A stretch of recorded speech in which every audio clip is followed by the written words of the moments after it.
الحمد لله الذي جعل الشمس والقمر بحسبان والنجم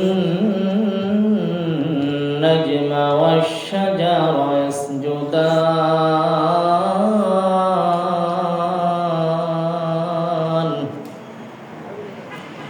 وفضل زمانا على زمان كما فضل مكانا على مكان وإنسانا على إنسان ونشهد أن لا إله إلا الله وحده لا شريك له ونشهد أن سيدنا ومولانا محمد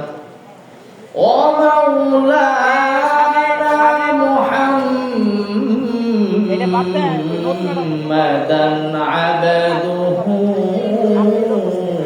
ورسوله أما بعد فأعوذ بالله من الشيطان الرجيم وقال تعالى في كلامه المجيد وفي فرقانه الحميد وقال تعالى في شان حبيبه ومحبوبه آمرا ومخبرا وقال تعالى وما خلقت الجن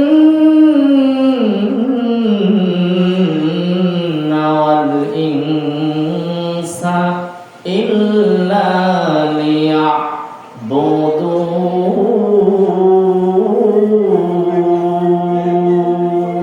ليعبدون وقال رسول الله صلى الله عليه وسلم بلغوا عني ولو آية أو كما قال عليه الصلاة والسلام الحمد لله আমরা সকলে আল্লাহ সুবহানাহু ওয়া তাআলার কাছে অসংখ্য অগণিত শুকরিয়া আদায় করি যে মহান আল্লাহ পাক রব্বুল আলামিন আমাদেরকে তিনার মসজিদে এই মাদ্রাসার মাহফিলের ময়দানে আসা এবং বসা এবং কিছু দ্বীনি কথা শোনার তৌফিক দান করেছেন এর জন্য আমরা সকলে আলহামদুলিল্লাহ। আমি পবিত্র কালামুল্লাহ থেকে একখানা আয়াত পাঠ করেছি এবং হাদিস শরীফের মধ্য থেকে একটি হাদিস আপনাদের সম্মুখে পেশ করেছি। আল্লাহ সুবহানাহু ওয়া তাআলা তৌফিক দিলে এই বিষয় আমি কিঞ্চিত আলোকপাত করার চেষ্টা করব। মা তৌফিকি ইল্লা বিল্লাহ।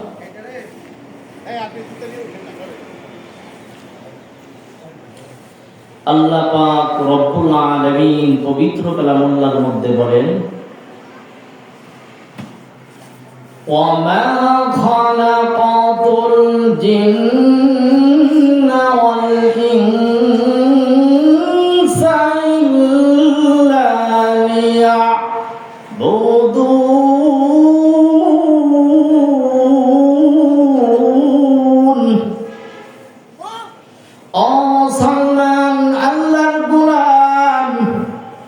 আল্লাহ সুবহানাহু ওয়া তাআলা পবিত্র কালামুল্লাহর মধ্যে বলেন, আমি জিন জাতিকে এবং মানব জাতিকে সৃষ্টি করেছি একমাত্র আমার গোলামি করার জন্য, আমার দাসত্ব করার জন্য।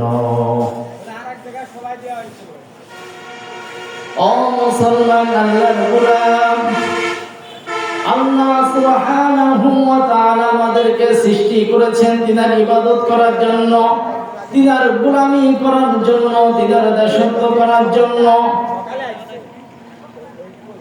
এই জন্য আল্লাহ সুবহানাহু ওয়া তাআলার উপর আমাদের ঈমান আনতে হবে, নবী করিম সাল্লাল্লাহু আলাইহি ওয়াসাল্লামের উপর আমাদের বিশ্বাস রাখতে হবে, এই বিশ্বাস স্থাপন করতে হবে। এই জন্য আল্লাহ সুবহানাহু ওয়া তাআলা পবিত্র কালামুল্লাহর মধ্যে বলেন, ওয়াল আসর ইন্নাল ইনসানা লাফি খুসর ইল্লাল্লাযীনা আমানু ওয়া আমিলুস সালিহাত আমানু ওয়া আমিলুস সালিহাতি ওয়া তাওয়াসাউ বিল হাক্কি ওয়া তাওয়াসাউ বিস সাবর। ও মুসলমান, ভালো করে শুনে রাখো, আল্লাহ সুবহানাহু ওয়া তাআলা এই আয়াতের মধ্যে, এই সূরার মধ্যে বলেন, সময়ের কসম, যুগের কসম, কালের কসম, নিশ্চয় মানুষ ক্ষতিগ্রস্তর মধ্যে অন্তর্ভুক্ত, মানুষ ক্ষতিগ্রস্তর মধ্যে রয়েছে। কে বলেন? আল্লাহ সুবহানাহু ওয়া তাআলা বলতেছেন সমস্ত মানুষ ক্ষতিগ্রস্তর মধ্যে রয়েছে। এরপরে আল্লাহ সুবহানাহু ওয়া তাআলা বলেন, ইল্লাল্লাযীনা আমানু ওয়া আমিলুস সালিহাত, কিন্তু যারা ঈমান এনেছে এবং আমার নেক আমল করেছেন। ও মুসলমান আল্লাহর গোলাম, আল্লাহ সুবহানাহু ওয়া তাআলা এই সূরার মধ্যে চারটা কথা বলেছেন। এক নাম্বার হলো, যারা ঈমান এনেছেন তারা ক্ষতিগ্রস্তর মধ্যে থাকবে না। যারা আল্লাহ সুবহানাহু ওয়া তাআলার উপর ঈমান এনেছেন তারা ক্ষতিগ্রস্তর মধ্যে থাকবে না। ও মুসলমান, এই জন্য আল্লাহ সুবহানাহু ওয়া তাআলা পবিত্র কালামুল্লাহর মধ্যে বলেন, قد أفلح المؤمنون।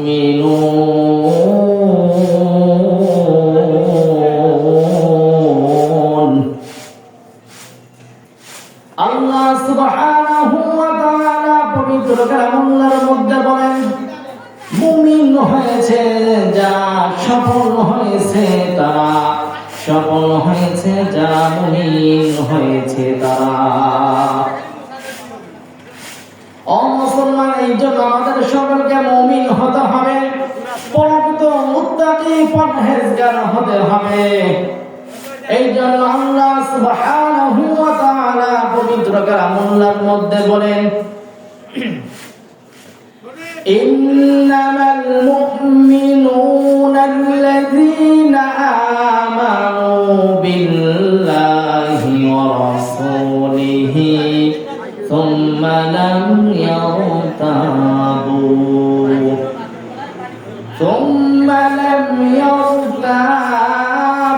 ওয়া জাহাদু বিআমওয়ালিহিম ওয়া আনফুসিহিম ফি সাবিলিল্লাহ।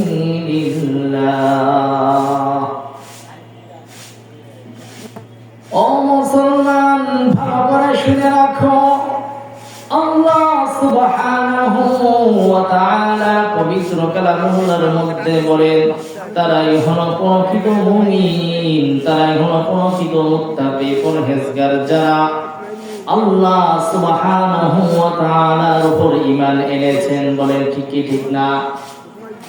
আল্লাহ সুবহানাহু ওয়া তাআলার উপর ঈমান এনেছেন এবং আমাদের নবী, আপনার নবী, বিশ্ব নবী জনাবে মুহাম্মদ সাল্লাল্লাহু আলাইহি ওয়াসাল্লামের উপর ঈমান এনেছেন তারাই হলো প্রকৃত মুমিন, মুত্তাকি, পরহেজগার।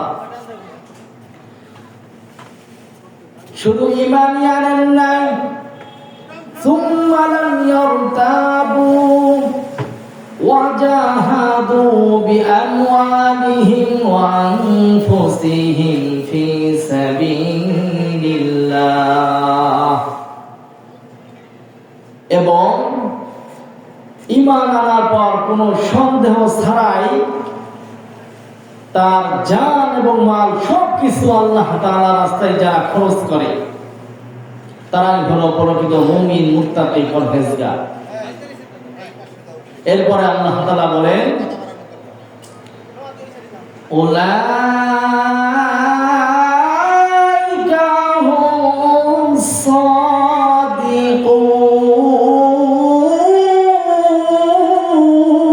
সাদিকুন।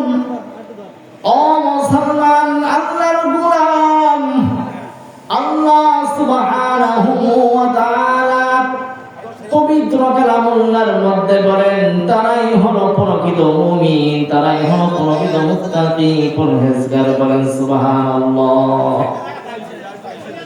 ও মুসলমান, ভালো করে শুনে রাখো, আল্লাহ সুবহানাহু ওয়া তাআলা প্রতিটা মানুষকে দুইটা জিনিসের মাধ্যমে জান্নাত দিবেন, একটা হলো ঈমান আর একটা হলো আমল। এই জন্য আমাদের সকলকে ঈমান মজবুত করতে হবে, ঈমানের উপর অটল থাকতে হবে।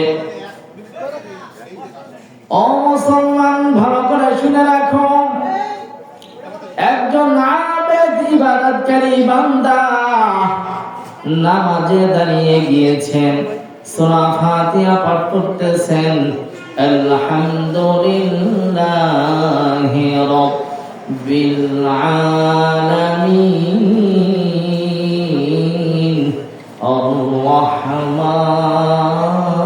আর-রাহমানির রাহিম মালিকি ইয়াউমিদ্দিন ইয়্যাকা না'বুদু ওয়া ইয়্যাকা নাস্তাঈন।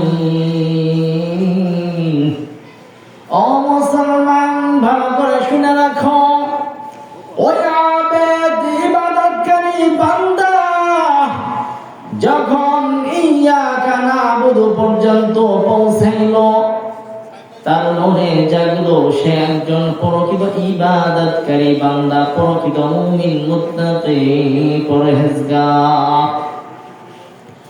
এই ধারণা তার মধ্যে আসলো। যখন তার মধ্যে এই চিন্তা চেতনা শুরু হলো যে সে একজন প্রকৃত মুমিন, মুত্তাকি, পরহেজগার, কিছুক্ষণ পর তার হৃদয় বেড়ে উঠলো, তুমি মিথ্যা বলছো, তুমি মিথ্যা বলছো। কেননা তুমি তো প্রকৃত মুমিন নয়, তুমি তো আল্লাহ সুবহানাহু ওয়া তাআলার গোলামি করো না, তুমি তো মাখলুকের পূজা করো, মাখলুকের গোলামি করো, মাখলুকের দাসত্ব করো। ও মুসলমান, আল্লাহর গোলাম, একমাত্র গোলামি করতে হবে আল্লাহ সুবহানাহু ওয়া তাআলার গোলামি। দুনিয়া কোনো মানুষের গোলামি করা যাবে না, কোনো বান্দার গোলামি করা যাবে না, কোনো এমপি মন্ত্রীর গোলামি করা যাবে না। গোলামি করতে হবে কার? বলেন, একমাত্র আল্লাহ সুবহানাহু ওয়া তাআলার গোলামি করতে হবে। এই জন্য আল্লাহ সুবহানাহু ওয়া তাআলা পবিত্র কালামুল্লাহর মধ্যে বলেন,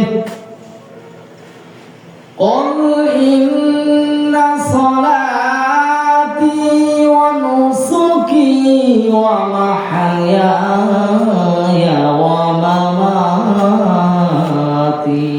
لله ومحياي ومماتي لله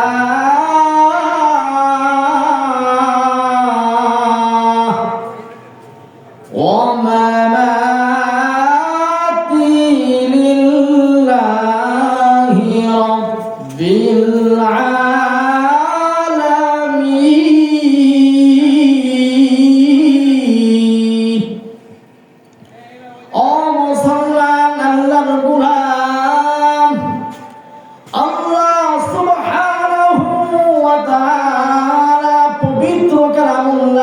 মধ্যে বলেন, হে নবী আপনি বলে দিন, আপনি জানিয়ে দিন, আপনি সুসংবাদ দিন, নিশ্চয় আমার নামাজ, আমার কুরবানি, আমার জীবন, আমার মরণ, আমার সব কিছু একমাত্র আল্লাহ সুবহানাহু ওয়া তাআলার জন্য নিবেদিত। আমার নামাজ, আমার কুরবানি, আমার জীবন, আমার মরণ, আমার সব কিছু একমাত্র আল্লাহ সুবহানাহু ওয়া তাআলার জন্য উৎসর্গ করে দিতে হবে। আমি যা কিছু করব একমাত্র আল্লাহ সুবহানাহু ওয়া তাআলার জন্য করব। মানুষকে ভালোবাসবো আল্লাহ তাআলার জন্য, মানুষকে শাসন করব আল্লাহ সুবহানাহু ওয়া তাআলার সন্তুষ্টির জন্য, মানুষকে ভালোবাসবো, মহব্বত করব কার জন্য? আল্লাহ সুবহানাহু ওয়া তাআলার জন্য, আল্লাহ তাআলার ভালোবাসার জন্য। এবং মানুষকে শাসন করব, নসিহত করব কার জন্য? আল্লাহ সুবহানাহু ওয়া তাআলার জন্য। ও মুসলমান, আল্লাহর গোলাম, যে কথা বলতেছিলাম, ওই আবেদ ইবাদতকারী বান্দা যখন তার হৃদয় বেজে উঠলো তুমি মিথ্যা বলছো, তুমি তো মাখলুকের গোলামি করো, তুমি তো মানুষের গোলামি করো। ও মুসলমান, ভালো করে শুনে রাখো, ওই আবেদ ইবাদতকারী বান্দা সাথে সাথে তিনি মানুষজন থেকে একেবারে নির্জনে চলে গেল এবং তওবা করলো, এবং এমন একটা জায়গায় গেলেন যেখানে শুধু একমাত্র আল্লাহ সুবহানাহু ওয়া তাআলার গোলামি করা যাবে, তিনার দাসত্ব করা যাবে। এরপর যখন আবেদ ইবাদতকারী বান্দা আবার নামাজ শুরু করলো, যখন সেই ইয়াকা না'বুদু পর্যন্ত পৌঁছাইল, তার হৃদয় বেজে উঠলো তুমি মিথ্যা বলছো, কারণ তুমি তো তোমার স্ত্রীর গোলামি করো, তার দাসত্ব করো। এরপরে সে তার স্ত্রীকে একা রেখে সে নির্জনে চলে গেল আল্লাহর গোলামি করার জন্য, আল্লাহর দাসত্ব করার জন্য। এরপরে যখন আবার নামাজে দাঁড়িয়ে গেল,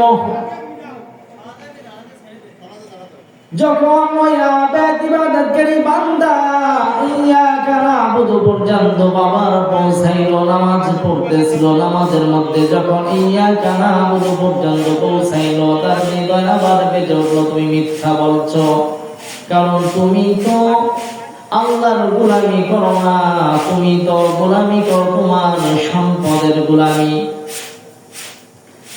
ও মুসলমান, ভালো করে শুনে রাখো, এই কথা বলার সঙ্গে সঙ্গে ওই আবেদ ইবাদতকারী বান্দা তার ধন সম্পদ, বাড়ি গাড়ি, অট্টালিকা সবকিছু সদকা করে দিল। এরপর ওই বান্দা আবার নামাজে দাঁড়িয়ে গেলেন, যখন সেই ইয়াকা না'বুদু পর্যন্ত পৌঁছাইল, তার হৃদয়ে বেজে উঠল তুমি মিথ্যা বলছো, তুমি তো আমার গোলামি করো না, তুমি তো গোলামি করো তোমার পোশাকের গোলামি। এরপর আবেদ ইবাদতকারী বান্দা তার জরুরত পরিমাণ কিছু পোশাক রেখে সে তার সমস্ত পোশাকগুলো সদকা করে দিল। ও মুসলমান, ভালো করে শুনে রাখো, এরপর যখন ওই আবেদ ইবাদতকারী বান্দা আবার পুনরায় নামাজে দাঁড়িয়ে গেলেন, এরপর যখন আবার সূরা ফাতিহা পাঠ করতেছিলেন, বলতেছিলেন যখন ইয়াকা না'বুদু ওয়া ইয়াকা নাস্তাঈন, ওই আবেদ ইবাদতকারী বান্দা যখন ইয়াকা না'বুদু পর্যন্ত পৌঁছাইল। এর কিছুক্ষণ পর তার হৃদয়ে আমার বেজে উঠল, তুমি সত্য বলছ, তুমি সত্য বলছ। তার হৃদয়ে বেজে উঠল, তুমি সত্য বলছ, তুমি একজন প্রকৃত আবেদ ইবাদতকারী বান্দা, তুমি একজন প্রকৃত মুমিন মুত্তাকি পরহেজগার। ও মুসলমান, ভালো করে শুনে রাখো, এই জন্য আমাদের সকলকে মুমিন হতে হবে, মুত্তাকি হতে হবে, পরহেজগার হতে হবে। এই জন্য সর্বপ্রথম আমাদের ঈমানকে মজবুত করতে হবে, ঈমানের উপর অটল থাকতে হবে। হাদিসের মধ্যে আসছে, বিশ্ব নবী জনাবে মুহাম্মদ মুস্তাফা সাল্লাল্লাহু আলাইহি ওয়াসাল্লাম বলেন, শেষ জামানায় এমন একটা জামানা আসবে, এমন একটা সময় আসবে, এমন একটা যুগ আসবে, যে সময় মানুষ সকালে ঈমান আনবে, বিকালে ঈমান হারা হয়ে যাবে। বিকালে ঈমান আনবে, রাতে ঈমান হারা হয়ে যাবে, রাতে ঈমান অবস্থায় থাকবে, সকালে ঘুম থেকে ঈমান হারা অবস্থায় উঠবে। এই জন্য সম্মানিত মুহতারাম হাজির, আমাদের ঈমানকে মজবুত করতে হবে। এই জন্য আল্লাহ সুবহানাহু ওয়া তাআলা পবিত্র কালামুল্লাহর মধ্যে বলেন, ওয়াল আসর ইন্নাল ইনসানা লাফি খুসর।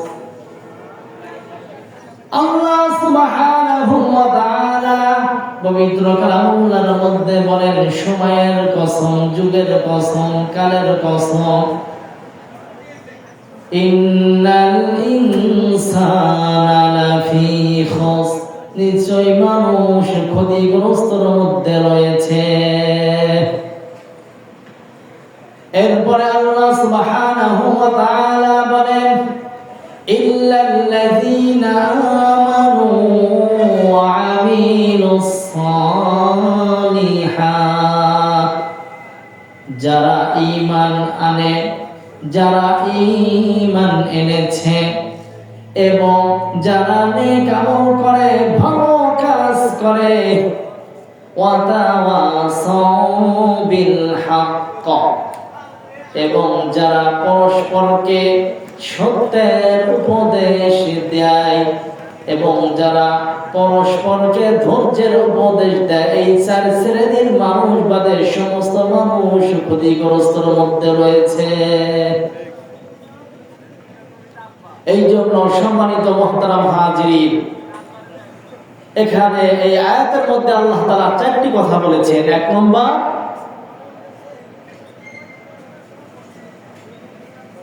যারা আল্লাহ সুবহানাহু ওয়া তাআলার উপর ঈমান আনবে এবং নেক আমল করবে, ভালো কাজ করবে এবং পরস্পরকে সত্যের উপদেশ দেবে, এবং 4 নম্বর, পরস্পরকে ধৈর্যশীল, ধৈর্য ধারণ করার উপদেশ দেবে। এরাই হলো এই 4 শ্রেণীর মানুষ বাদে সমস্ত মানুষ আল্লাহ তাআলা বলেছেন ক্ষতিগ্রস্তের মধ্যে রয়েছে।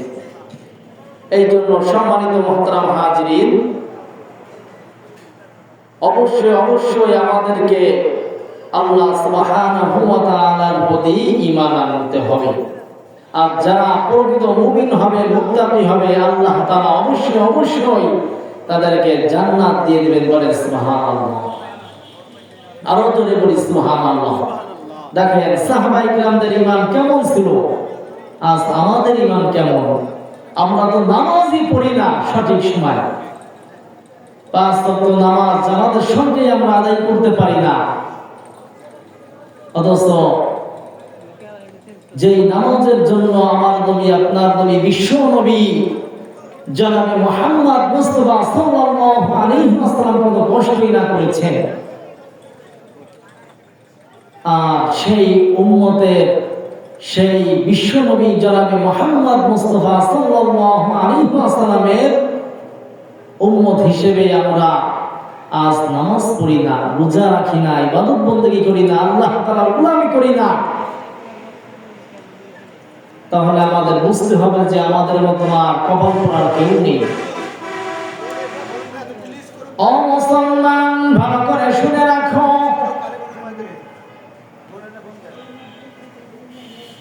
হযরত তুফাইল বিন আমর দাওসী রাদিয়াল্লাহু তাআলা আনহু কাফের মুশরিক থাকা অবস্থায় বিশ্ব নবী জনাবে মুহাম্মদ মুস্তাফা সাল্লাল্লাহু আলাইহি ওয়াসাল্লামের খেদমতে উপস্থিত হলেন। হযরত তুফাইল বিন আমর দাওসী রাদিয়াল্লাহু তাআলা আনহু, আমার নবী, আপনার নবী, বিশ্ব নবী জনাবে মুহাম্মদ মুস্তাফা সাল্লাল্লাহু আলাইহি ওয়াসাল্লামের খেদমতে উপস্থিত হলেন মুশরিক থাকা অবস্থায়, কাফের থাকা অবস্থায়। তিনি আমাদের নবীর চরিত্র দেখে বিশ্ব নবী জনাবে মুহাম্মদ মুস্তাফা সাল্লাল্লাহু আলাইহি ওয়াসাল্লামের কথাবার্তা, উঠা বসা, চাল চলন দেখে নিজে স্বইচ্ছায় নিজে ইসলাম কবুল করে। হযরত তুফাইল বিন আমর দাওসী রাদিয়াল্লাহু তাআলা আনহু বিশ্ব নবী জনাবে মুহাম্মদ মুস্তাফা সাল্লাল্লাহু আলাইহি ওয়াসাল্লামের খেদমতে উপস্থিত হয়ে তিনার কথাবার্তা, চরিত্র দেখে তিনি স্বইচ্ছায় ইসলাম কবুল করেন, ইসলাম গ্রহণ করেন। বলেন সুবহানাল্লাহ। আরো জোরে বলি সুবহানাল্লাহ। ও মুসলমান, ভালো করে শুনে রাখো,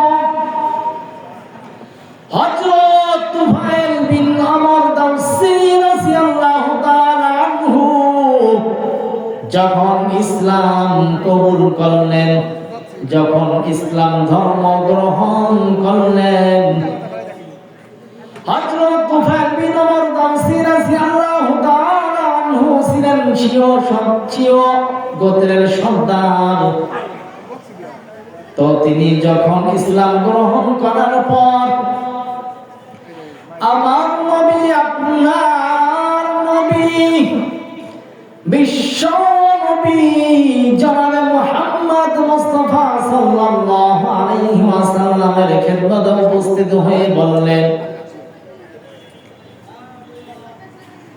ও নবী, আপনি যদি আমাকে অনুমতি দেন তাহলে আমি আমার স্বীয় গোত্রে আমি সকলকে, আমার গোত্রের যত মানুষ আছে সকলকে আমি দ্বীনের দাওয়াত দেব, ইসলামের দাওয়াত দিব।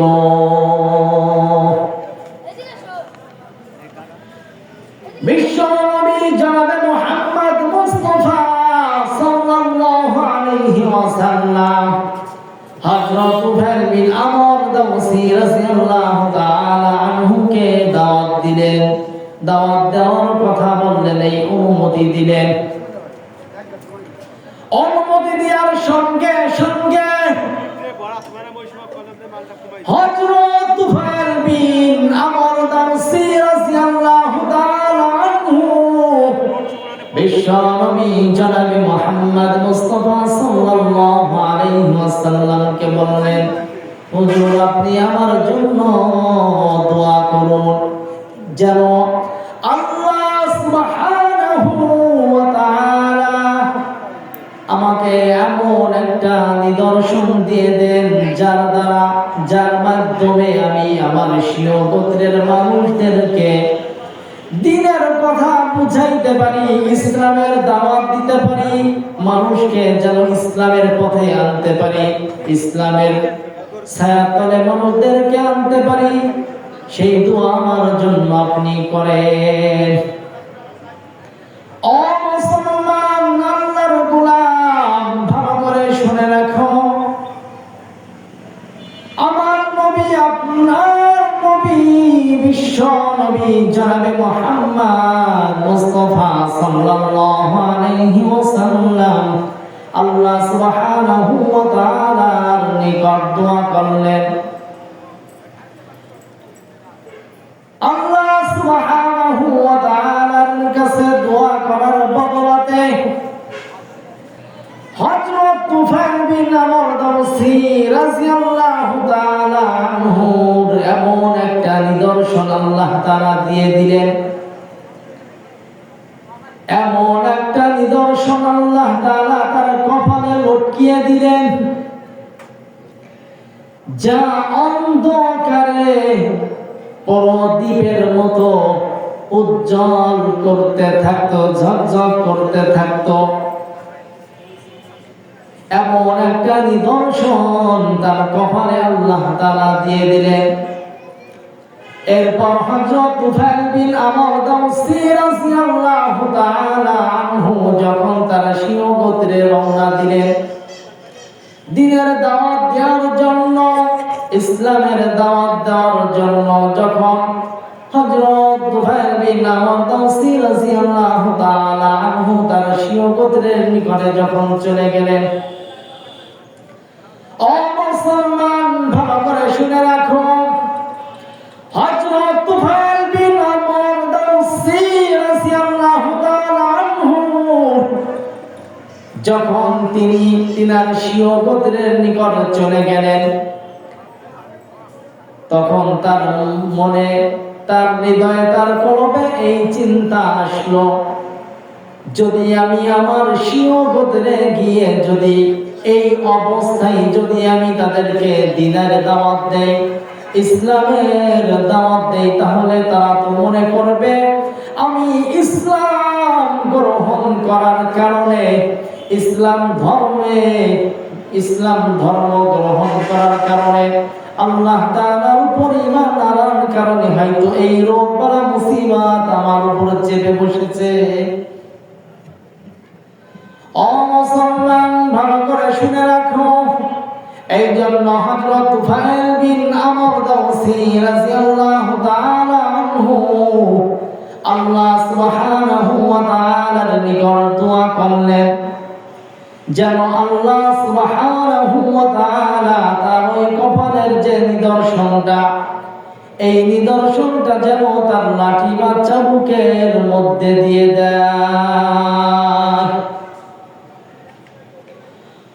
হযরত তুফাইল বিন আমর দাওসী রাদিয়াল্লাহু তাআলা আনহু আল্লাহ সুবহানাহু ওয়া তাআলার কাছে দোয়া করার বদলাতে আল্লাহ সুবহানাহু ওয়া তাআলা তার ওই কপালের নিদর্শনটা, ওই নিদর্শনটা তার চাবুকে লটকিয়ে দিল। বলেন সুবহানাল্লাহ। এরপর হযরত তুফাইল বিন আমর দাওসী রাদিয়াল্লাহু তাআলা আনহু তার স্বীয় গোত্রে গিয়ে দ্বীনের দাওয়াত দিলেন, ইসলামের দাওয়াত দিলেন, মানুষকে ইসলামের দিকে ডাকলেন, দ্বীনের দাওয়াত দিতে থাকলেন। কিন্তু হযরত তুফাইল বিন আমর দাওসী রাদিয়াল্লাহু তাআলা আনহুর এই দাওয়াতের মাধ্যমে কিছু মানুষ ইসলাম কবুল করলেন।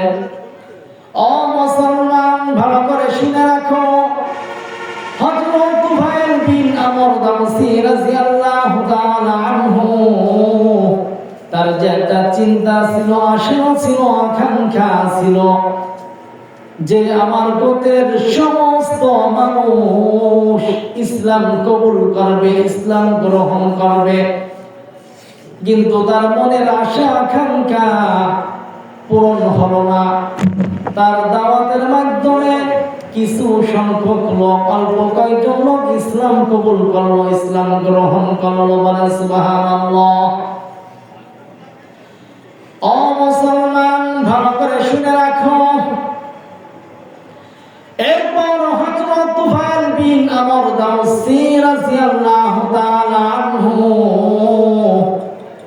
আমার নবী, আপনার নবী, বিশ্ব নবী জনাবে মুহাম্মদ মুস্তাফা সাল্লাল্লাহু আলাইহি ওয়াসাল্লামের খেদমতে উপস্থিত হলেন এবং বললেন, হুজুর আপনি আমার জন্য আল্লাহ সুবহানাহু ওয়া তাআলার নিকট দোয়া করুন যেন আল্লাহ সুবহানাহু ওয়া তাআলার মাধ্যমে তিনার দোয়ার মাধ্যমে যেন আল্লাহ তাআলার হুকুমে তিনি যেন দিনকে প্রতিষ্ঠিত করতে পারে, মানুষদেরকে যেন দিনের দাওয়াত দিতে পারে, আর এই দাওয়াতের মাধ্যমে যেন তিনার গোত্রের সমস্ত মানুষ ইসলাম কবুল করতে পারে। এই জন্য তিনি আল্লাহ সুবহানাহু ওয়া তাআলার কাছে দোয়া করার কথা বলেছিলেন বিশ্ব নবীকে।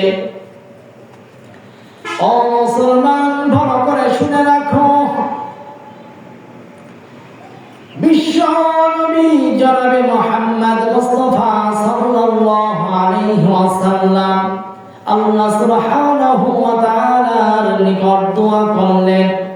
আর এই দোয়ার বদলতে দোয়া করার পর হযরত তুফাইল বিন আমর দাওসী রাদিয়াল্লাহু তাআলা আনহুকে বললেন, যাও তুমি দ্বীনের দাওয়াত দাও, তুমি দ্বীনের দাওয়াত দিতে থাকো। তবে তুমি যখন মানুষের সাথে কথা বলবে, দ্বীনের দাওয়াত দিবে, তখন মানুষের সাথে সুন্দরভাবে কথা বলবে, নম্রতার সাথে কথা বলবে। হযরত তুফাইল বিন আমর দাওসী রাদিয়াল্লাহু তাআলা আনহু তার শিয় গোত্রে গিয়ে দ্বীনের দাওয়াত দিতে থাকলো, ইসলামের প্রচার প্রসার করতে থাকলো। ও মুসলমান, আল্লাহর গোলাম, আল্লাহ সুবহানাহু ওয়া তাআলার রহমতে, আল্লাহ তাআলার খাস রহমতে আর বিশ্ব নবী জনাবে মুহাম্মদ মুস্তাফা সাল্লাল্লাহু আলাইহি ওয়াসাল্লামের এই দোয়ার বদলতে হযরত তুফাইল বিন আমর দাওসী রাদিয়াল্লাহু তাআলা আনহু খন্দকের যুদ্ধের পর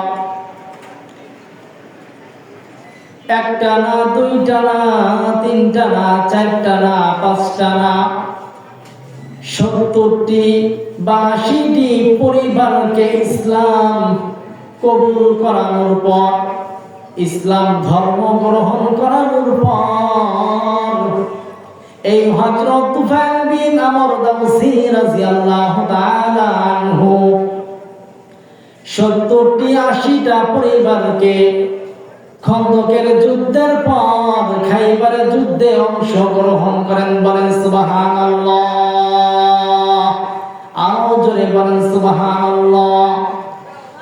ও মুসলমান, আল্লাহর গোলাম, ভালো করে শুনে রাখো, এই দুনিয়াতে আমরা চিরকাল বেঁচে থাকতে পারবো না। ফিরআউন দুনিয়াতে চিরকাল থাকতে পারে নাই, নমরুদের মতন লোক দুনিয়াতে থাকতে পারে নাই, আবু জাহেলের মতন লোক এত পাওয়ারফুল, এত ক্ষমতা, তারাও দুনিয়াতে চিরদিন বেঁচে থাকতে পারে নাই। সুতরাং আমাদের সকলকে মৃত্যুবরণ করতে হবে, মৃত্যুর স্বাদ গ্রহণ করতে হবে। এই জন্য সম্মানিত মুহতারাম হাজিরিন, আমাদের আল্লাহ সুবহানাহু ওয়া তাআলার উপর ঈমান আনতে হবে এবং নেক আমল করতে হবে, ভালো কাজ করতে হবে। তাহলে অবশ্যই আল্লাহ সুবহানাহু ওয়া তাআলা আমাদেরকে জান্নাত দিয়ে দিবেন। বলেন সুবহানাল্লাহ। সবাই কি শেষ নাকি? আজানের আর কয় মিনিট আছে? 1 মিনিট নাকি? ও শেষ। একটা কথা বলে শেষ করব।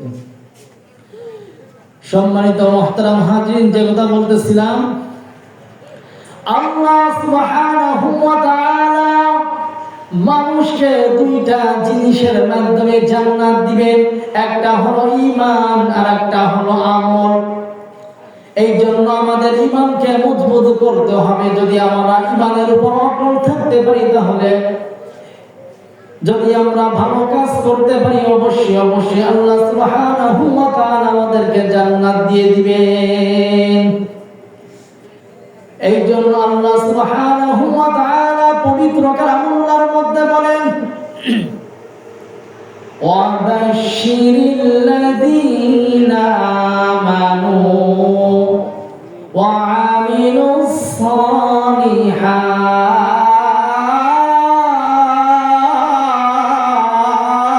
الصالحات آمنوا وعملوا الصالحات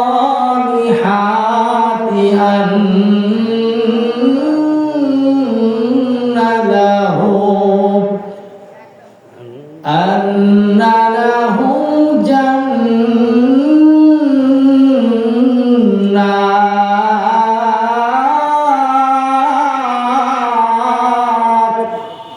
ও মুসলমান আল্লাহর গোলাম আল্লাহ সুবহানাহু ওয়া তাআলা পবিত্র কালামুল্লাহর মধ্যে বলেন হে নবী আপনি বলে দিন আপনি জানিয়ে দিন আপনি সুসংবাদ দিন অবশ্যিরিল্লাযীনা আমানু যারা ঈমান আনবে ওয়া আমিলুস সালিহাত এবং যারা নেক আমল করবে ভালো কাজ করবে আন্না লাহুম জান্নাত নিশ্চয়ই তাদের জন্য জান্নাত বলেন সুবহানাল্লাহ